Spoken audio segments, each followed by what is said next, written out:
Congress party అధికారంలోకి వచ్చిన తర్వాత ఈరోజు 35 రాష్ట్ర కార్పొరేట్ చైర్మన్ వేయడం జరిగింది. అందులో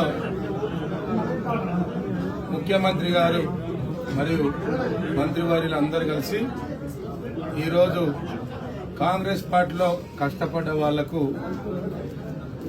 ఇవ్వడం జరిగింది. గౌరవనీయ ముఖ్యమంత్రి గారికి మరియు ఉత్తమ్ కుమార్ రెడ్డి గారికి, శ్రీధర్ బాబు గారికి, మంత్రివర్యులందరికీ, పొన్నం ప్రభాకర్ అన్న గారికి, ముఖ్యంగా మా శాఖ మంత్రివర్యులు ఈరోజు అనివార్య కారణం వల్ల లేరు. తుమ్మల నాగేశ్వరరావు గారు ఖమ్మంలో వారు మీటింగ్ అడ్వాన్స్ ఉంది కాబట్టి రాలేకపోయారు.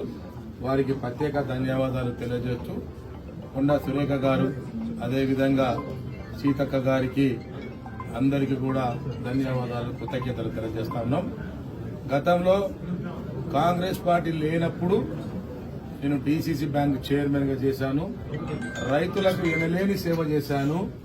రాష్ట్రంలో నెంబర్ 1 డీసీసీ బ్యాంక్ ప్రజలకు, రైతులకు సేవ చేశాను. అదేవిధంగా నా మీద నమ్మకంతో ఈరోజు ఆయిల్ ఫీడ్ కార్పొరేషన్ చైర్మన్ గా నియమించారు.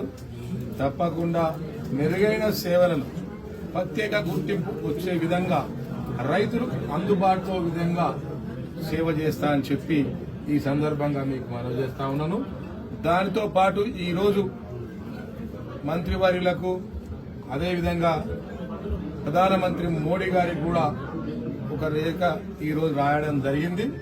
ఆ లేఖలో సారాంశము ఈరోజు జీఎస్టీని ఈ ఆయిల్ ఫీడ్ నుంచి తొలగించాలని చెప్పి, అదేవిధంగా రెండవ లెటరు డ్రిప్ ఇరిగేషన్ నుండి ఈరోజు జీఎస్టీని రైతులకు పడకుండా నేరుగా ప్రభుత్వమే జీఎస్టీ చెల్లించే విధంగా ఉండాలి, రైతులకు భారం అవుతుందని చెప్పి 2 లెటర్ పెట్టడం జరిగింది.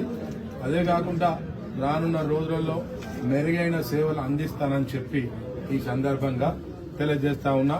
నా మీద నమ్మకంతో ఇచ్చిన ముఖ్యమంత్రి గారికి ఈ నైపుణ్యాన్ని, వారికి ఇక్కడి నుండి ఒక్క మాట రాకుండా, ప్రజలతోని, రైతులతోని ఒక్క మాట రాకుండా మెరుగైన సేవలు అందిస్తామని చెప్పి ఈ సందర్భంగా తెలియజేస్తాం.